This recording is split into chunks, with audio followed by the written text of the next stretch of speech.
Sedíme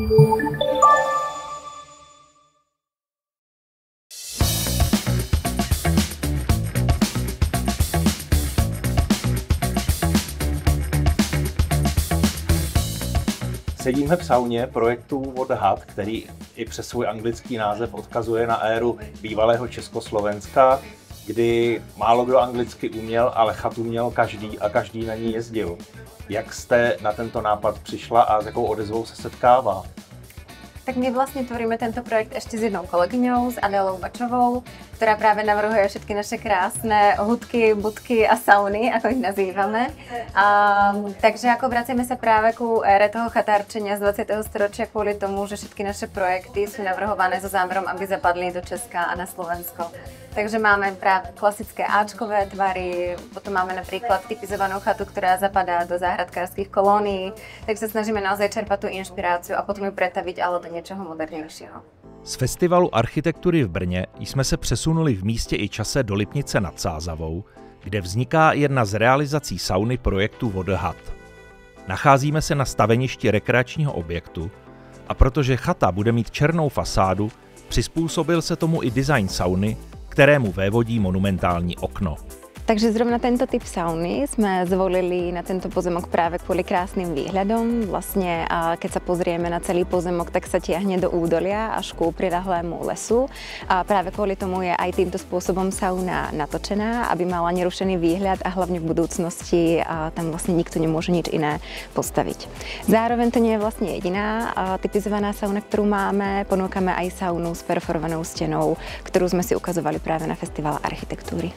Nasměrování a ukotvení sauny má svoje pravidla a postupy. Vždycky na začiatku spoločne s klientmi sa pozrieme aj na samotný pozemok. V podstate snažíme sa im poradiť už pred tou fázou stavby samotnej sauny, aby sme zistili, ako správne saunu práve natočiť v rámci svetových strán, zároveň ako ju ukotviť, pretože sú rôzne možnosti. My samozrejme veľmi radi využívame práve zemné vruty, ktoré vidíme aj na tomto pozemku a je to kvôli tomu, že ak by ste sa náhodou v budúcnosti rozhodli ako majitelia saunu presunúť niekam inam, tak vlastne zemné vruty odvertáte a na pozemku nezostane vôbec nič.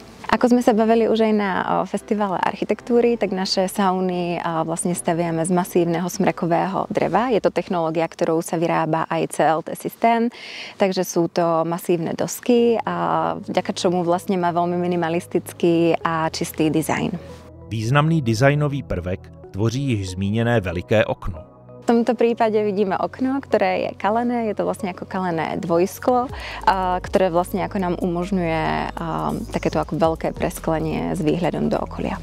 Vytápění saun What the Hut je variabilní a lipnický zadavatel preferuje dřevo. Táto konkrétna sauna má kamna na drevo. Sú to kamna estonskej značky Hum, ktorá sa zameriava na veľmi minimalistický a čistý dizajn. A vlastne kamna sú špecifické práve tým, že majú veľký nerezový kôš, ktorý pojme až 150 kg kameňov saunových. Tieto saunové kamene sa vlastne nahrievajú pri vytápaní sauny a následne akumulujú veľkú teplotu, ktorú vlastne predávajú do celého objemu tej potierny. Zároveň sú to kamná, ktoré sú vhodné na tzv. Soft steam saunovanie a v podstate vďaka akoby polievaniu samotných kameňov vzniká jemná a zároveň veľmi hustá para v celom priestore sauny.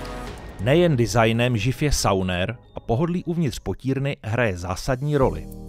Lavice spoločne s roštom sú vyrobené z cedrového dreva, ktoré je veľmi špecifické práve svojou farebnosťou. Zároveň má ešte aj nízku vodivosť tepla, čo znamená, že pokiaľ sa neradi saunujete v miestach, kde vás pália lavice alebo opierky, tak odporúčame práve využiť tento typ dreviny.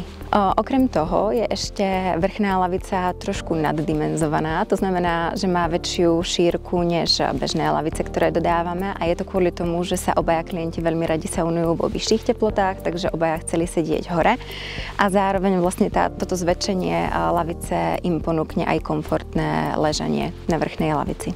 Od finální dohody s klientem jde vše ráz na ráz. Celý ten proces trvá v podstate len niekoľko týždňov, ale dosť to závisí na tom, že či im pomáhame a vlastne aj s tou akoby prípravnou fázou tej danej stavby. To znamená, že pokiaľ sa spoločne bavíme o tom, ako bude stavba umiestnená na pozemku, ako bude orientovaná, aké budú ďalšie prvky, ktoré vlastne v okolí sauny sa budú vyskytovať, ako je napríklad terasa, káť alebo sprcha, tak tento proces je o trošičku dlhší. Vlastne tá prípravná fáza nám väčšinou zaberie 4 týždne a následne sa púšťame do samotnej výrobnej fázy sauny, ktorá trvá približne 8 až 12 týždňov. Usadenie sauny je naozaj otázka hodiny, pretože bežne prichádzame na pozemok vlastne so zloženým výrobkom, ktorý osadíme s jeřábom.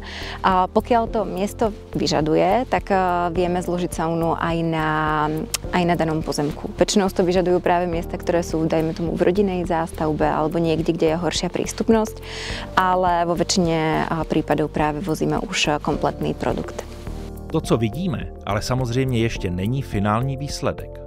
Táto konkrétna sauna sa nachádza ešte stále na rozostávanom pozemku, kde ešte nevidíme vlastne jej okolie, ale bude mať okolo seba L-kovú terasu a na jednej z jej častí bude umiestnená sprcha s nezámrzným systémom a káť, ktorá bude mať filtráciu, vďaka čomu budú môcť jej majitelia túto káť využívať celoročne, a na druhej strane bude práve ako dostatok priestoru na to, aby tam mohli po celom saunovom rituáli odpočívať. Tato sauna je vyvedena v černé barvě, ale to samozřejmě není jediná varianta.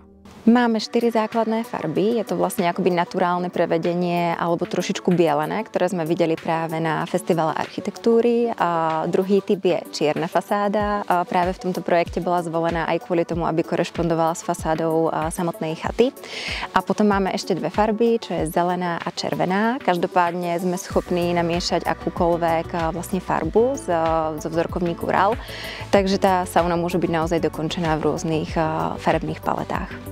V sauně se lidé potí, tomu musí odpovídat i její údržba. Údržba sauny, ktorú má daný klient u seba na záhrade, je veľmi jednoduchá. Samozrejme, že je úplne iná než údržba sauny, ktorá je v provozu dennodenne a víta rôznych návštevníkov. V tomto prípade úplne stačí používať saunové prípravky, ktoré sú práve vhodné na čistenie lavíc. Môžete ich používať buď po každom saunovaní, ale tým, že je to naozaj sauna pre daného majiteľa, tak to stačí raz za čas. A zároveň vždycky pred sezónou je iba potreba si dať pozor na saunové kamene, ktoré by ste mali vlastne vybrať, pozrieť sa na to, či náhodou nie sú nejakým spôsobom poškodené, či netreba niektoré z nich vymeniť a potom ich naspäť poukladať opäť do samotného tela kamen.